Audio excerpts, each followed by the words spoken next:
look forward to this every day. I have an attachment for them. I like it. I really enjoy the challenge and the working conditions and so forth. I think that's why everybody stays. Should be just around approaching that Pierce area, maybe an 8 mile. Well, I started on the Great Lakes and have been solely on the Great Lakes. I started in 1948 as a deckhand on the old United States gypsum. And I worked my way up, and in 1953 I wrote for a license. You will go from deckhand to deck watch to watchman, wheelsman, and then wheelsman to the mate's license. And 1953, and in 1955 I had my first third mate's job. It was on the old Diamond Alkali. And from that time on I've been third mate, second mate, first mate, captain. In 1977 I went captain, the old David P. Thompson. It was built in 1977 at Sturgeon Bay, Wisconsin. We carry a crew of 28 people. Well, usually this boat lays up in Superior or Duluth, Superior, Wisconsin, or Duluth, Minnesota, and it's all prepared in the wintertime to start out from Duluth with a load of coal, western coal from Decker, Montana, or Spring Creek, Wyoming, and we carry it down to St. Clair, Michigan, deliver that cargo, then go back up in ballast to get another cargo. The total journey is about 1,340 miles, and we carry about 42,000 tons of coal each time at a draft of 26 feet 6 inches. On the motor vessel St. Clair here, it's powered by 3 General Motors diesels, 20 cylinders each, 3,500 horsepower, and the fuel consumption at full speed is approximately 7,000 gallons of number 2 diesel a day. No better life. I can work 6 months and take the next 6 off. It's a good life. I don't think you have as many young people as interested in this life anymore as there was years ago. I know the small town where I came from, one time we had like 400 people employed on ships. Today I don't think there's 40. You have to be a person able to get along with other people because you're confined so much all the time. And we have to remember one thing, that individuals can't succeed at this. You got to work as a unit. It doesn't take the captain alone or the chief alone or the cook alone. It takes everybody to make the thing operate smoothly. The 3 main engines go into one reduction gearbox. The main engine RPM is 900, and the gearbox reduces a propeller shaft to 120 RPM, and it pushes the boat through the water at approximately 16 miles an hour. The first mate is the man responsible for the loading and the discharging of the cargo. We haul about 47 cargoes a year, probably close to 2 million tons of cargo.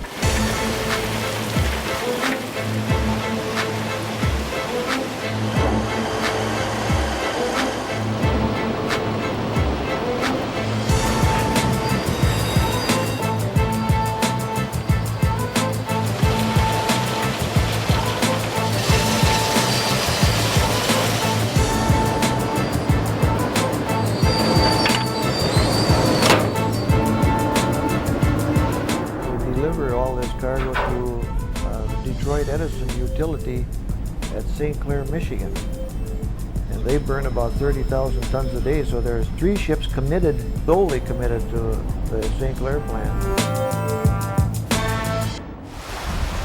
There's very little downtime on these ships. We keep moving all the time, day and night, 24 hours a day.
It takes roughly 2 days to make the journey down and 2 days to make the journey back. It's about a total of 5 days with the loading and the unloading involved. The workdays broke down in a 3-watch system. They work from 12 midnight to 4 a.m., from 12 noon to 4 p.m., that's the same people. Then they'll go from 4 a.m. to 8 a.m., 4 p.m. to 8 p.m., same people. Then they go from 8 to 12, same way. Geez, John, I got my wife here. I got a paycheck. She'll carry it. They come from all over the whole United States. The unlicensed crew can work 90 days and get a vacation for 30 days, unpaid. And then the officers work 60 days and they can take off 20 or 30, whatever is their choice. We're in charge of the vessel for the 4-hour period that we stand each watch. I've been sailing since in coming out of high school. Yeah, as chief engineer aboard the boats, you're in charge of the main propulsion unit, the unloading equipment, heating and air conditioning, and all your electrical controllers and maintenance of all the equipment. It's a full-time job, depending on how everything runs, but there's a lot of scheduling of maintenance and follow-up work on all the different equipment to keep everything running. And, after graduation from high school, I went to the Great Lakes Maritime Academy in Traverse City for 3 straight years and earned my third assistant engineer's license, and then I went to work for American Steamship and have come up through the ranks. I've been sailing chief engineer now for 4 years with American Steamship. I started as a deckhand in the early 50s. The 50s weren't the best for employment. Hearing from other people, there was employment aboard the Great Lakes, and I found my way up to Buffalo. Next thing, I found myself on a very small, which the vessels were at that time, was under 500 foot long. It had just unloaded grain in Buffalo, which was the hub of the Great Lakes at that time, because the seaway wasn't completed for large vessels. We had very small, what they called canal ships that came into the Great Lakes that entered the St. Lawrence Seaway. The St. Lawrence Seaway wasn't developed until 1960 during the Eisenhower administration to allow larger vessels to enter the Great Lakes. My father was a chief engineer with United States Steel, and the boat he was on was the steamer Cedarville, and it was traveling through the Straits of Mackinac on a foggy day, and it collided with a foreign vessel. Before all the personnel could get off the ship, it sank and took the lives of 15 crew members, and my father was one of them.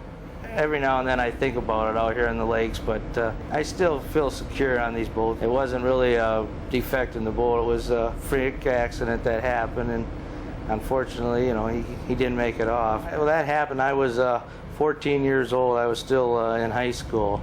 Naturally, it changed my life somewhat there. I kind of assumed the leadership in the family there of helping my mother and that. It was a bad experience, but it made a better person out of me. The boats are bigger, but you're carrying less personnel. There's more automation on the boats, so the crew numbers have been cut. Nowadays, out on the lakes here, the Coast Guard has more rules and regulations. The company has more rules and regulations. Although you're not working 24 hours a day with all the different regulations and the rules that you have to comply with, I think the stress level has grown a great deal out here in the last 17 years. But the engineers are working in the locks. Well, I married in the meantime, and I raised a family of 5 girls and 1 boy. There is a lot of loneliness to the job in itself. There's quite a bit of loneliness, and why I'm saying that, being a father of 6 children, we've missed out an awful lot. We miss out on the birthdays of the children. Those little special events, we do miss out on those. That's a rule, and when I did start to sail, we would look forward mainly to Christmas. We would get home for Christmas, which is not the case any longer. My mother never, after when I told her I was going to the Maritime Academy, she never really expressed openly any dislike for the fact, but I think to this day nervous and worries about me being out on the lake. But you know, she realizes again that it was an accident, not really a fault of the ship. And we do it year-round. Well, as far as navigation goes, the winter months curtails our sailing, and we just can't operate after it gets so severe that the channels become clogged and heavily packed with ice.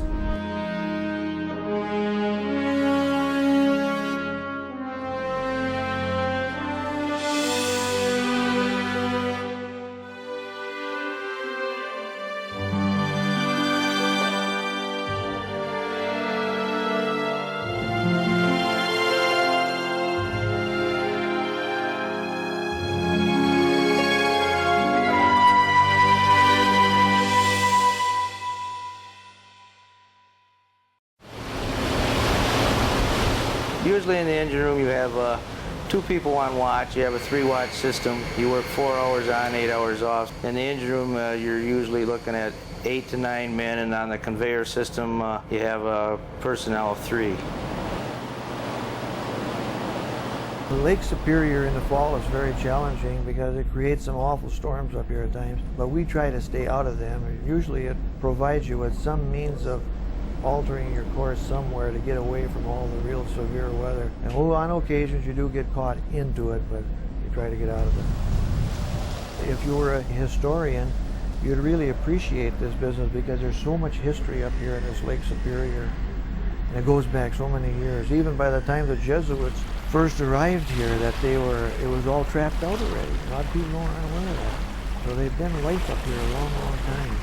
And the River St. Mary's and the River St. Clair in Detroit, it's so beautiful down in through there. They're primarily at the Sioux locks, 2 locks that are used by vessels, the McCarthy lock and the Pole lock. Any boats that are over approximately 72 feet in width have to use the pole lock, such as this motor, the St. Clair, which is 92 feet wide. I figure we're just about up on the locks here. I figure you ought to be able to tie up before I get out there. I'll go over the other side anyway.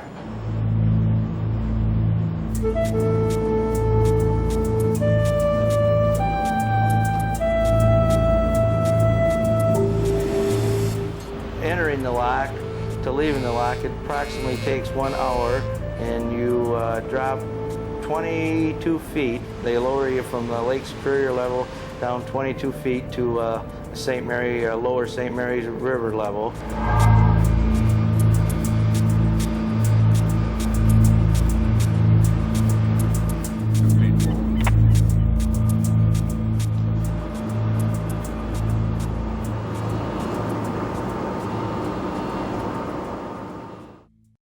There was the sinking of the Edmund Fitzgerald in 1975. I just happened to be on Lake Superior that day. Sometimes in November and December, when you get the wicked winds up in Lake Superior and that, it makes me a little fearful, knowing that, you know, a family member at one time had been lost at the sea, and hearing the different stories. But depending on the captain of the vessel and the vessel you're on, you usually feel pretty secure. Everybody has their own beliefs of why it sunk and everything else, but he was in a bad predicament, that Fitzgerald. He had no radar and storm and everything else, so we were way on the west end of the lake there.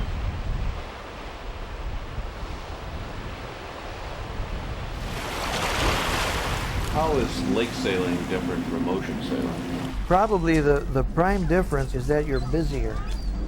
The ship is always doing something. You're going into port or out of port, or loading or unloading, or running in rivers or something. You've always got something to do. It isn't the same routine stuff every day. I think Lake Superior, you do experience, it never seems to really warm up there. It's such an open lake and wide and long that when the winds blow, you realize more of a sea out there. So your chances of having a smooth ride are greater on the lower lakes where you don't have the body of water like you do in Lake Superior. The wives are a very important part of this, and perhaps girlfriends too. The women probably have it a lot more difficult than the man, because they're not only the mother, they're the father, and they have to keep the whole show running at home, and they're involved with children until the children are grown up, of course. Whereas the men here on the ship, you're always involved with grown-ups, you know, and you've got a job to do, and you're talking with grown-ups all the time and everything. I think the man has got the easier job of the separation part of it. Everybody can't do this job because both men and women, if they can't stand the loneliness of being away or the separation. On occasion, we do have women on board ships. They have it very difficult because they're mostly confined to themselves, although they have to live just like any shipboard personnel. They're not treated any special way. It's difficult for a woman to work aboard a ship. Well, we did raise 8 children there. 3 of the boys were involved into this industry, but one of them has dropped out since in the last 10 years. They sort of missed that growing up too. At the time when those kids were small, we were gone most of the time. You didn't have that time off. They missed you. They missed the parent, the male parent. And I know they did.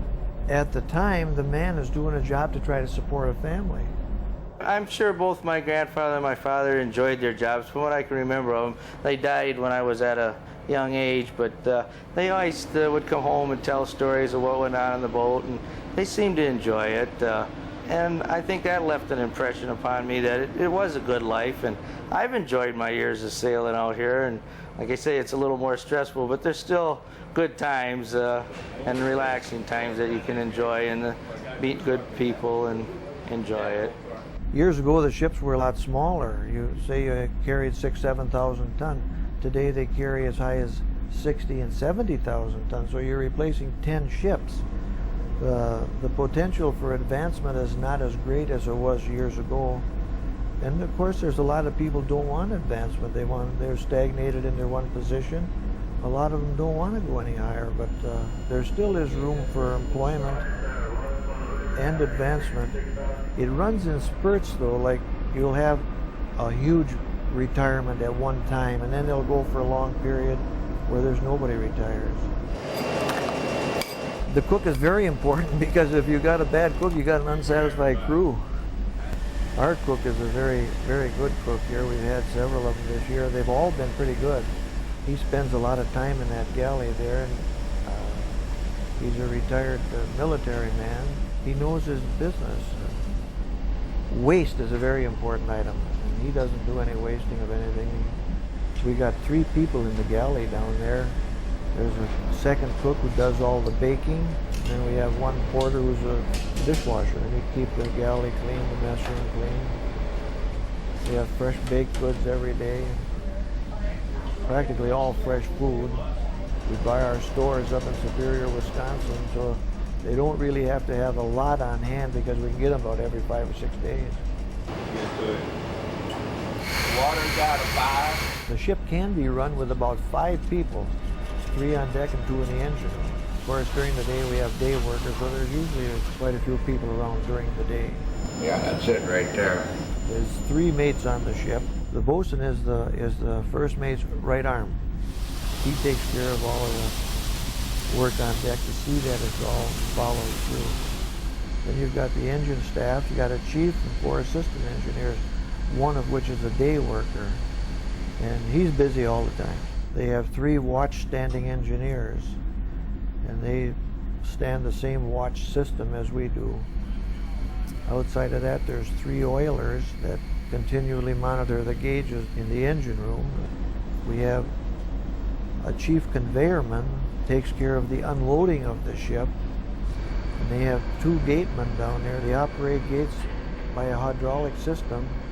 It dumps into a central point and then out on the boom. On my left here is the unloading boom. This is 250 feet long, and it can go from right to position it's at to 90 degrees of beam on either side. And its rated capacity is 7,000 tons an hour unloading coal. And iron ore we make about 7,500 tons an hour. Let's start using her down towards that 72, all right?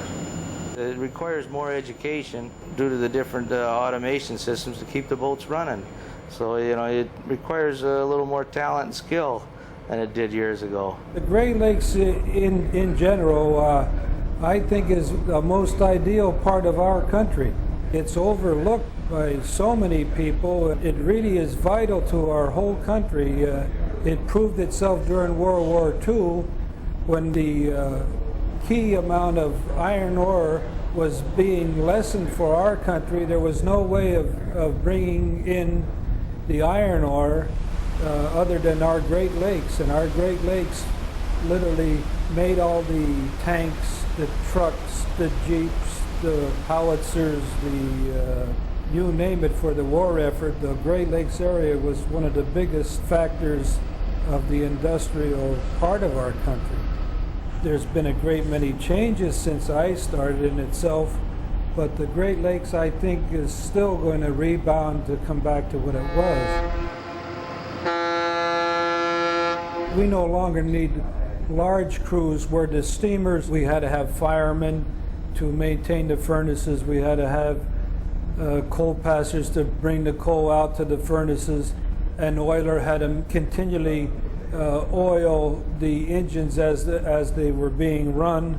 Extra deck crews. It was a physical job. It wasn't an easy job. Today, the modern ship has taken really the labor out of sailing. Time off on the boat, you spend a lot of time reading, a lot of time just sitting around thinking of what's going on ashore and what you're missing, watching TV. Once in a while there's a poker game or a card game to watch. You find different types of relaxation, some exercise, you know, although it's minimal. But other than that, it's mostly confinement to your room or to someone in the galley talking to somebody.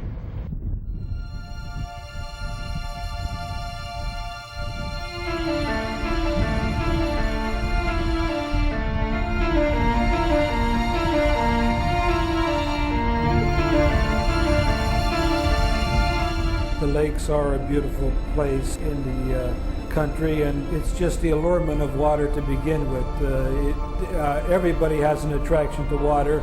That's why we're all down on beaches and canoeing and the commercial crafts and water skiing. It's just an enjoyable thing. Weather-wise, on this given run, and especially Lake Superior, it's ideal. As of right now, it's 52 degrees outside, and here it is the 19th of July, which is probably down in the Detroit area or the Cleveland area where it's 80 to 90 degrees with very high humidity. And then you can see it's a very pleasant day here on Lake Superior. The lower lakes, the Lake Erie, with the high humidity and the high temperatures, that still really maintains the heat, and boy, after 4 hours of standing on the deck, your feet really cook. Inside here, it's fine. We're an air-conditioned vessel, and well, that's the way. It's really nice inside. I like the history of the lakes. See a lot of territory, meet a lot of nice people. Transiting the different rivers is always different. It seems that you always seem to pick up on different things. I've always enjoyed it. I spent a lot of time out on deck just taking in the scenery, especially as you see the seasons change. You know, there's so many changes along the river. I always find it interesting to go and travel it in the spring and the fall and in the wintertime when it's snowing and the ice on the lakes and that. It's interesting and amusing to see some of these different things.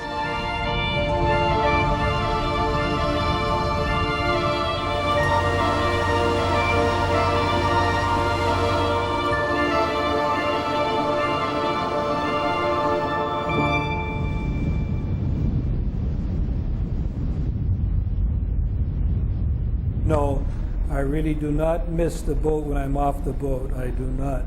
Other people might say they do, but my own self, I do not miss the boat when I'm off the boat. I enjoy my time off. Our time off is used in whatever manner a person, if he has interest in reading, or we do have television aboard the vessel, and we have it aboard our own personal room, our own televisions or VCRs or whatever have you. whatever a person enjoys. This is a very expensive vessel, many millions of dollars invested here. It's run by very trained and capable people. Looks like it's getting better there now. They're all type of people, and the person can go up the ladder as high as it's possible. Whatever permitted, if you stick with your job, you advance to whatever position you would like. How's it feel to be back to work? I become attached to the ship. There's some of them that always have that soft spot. I've just always liked the shipping. You know, like I say, I don't know if it's the paycheck or just the ship itself, but I don't know what I look forward to without that.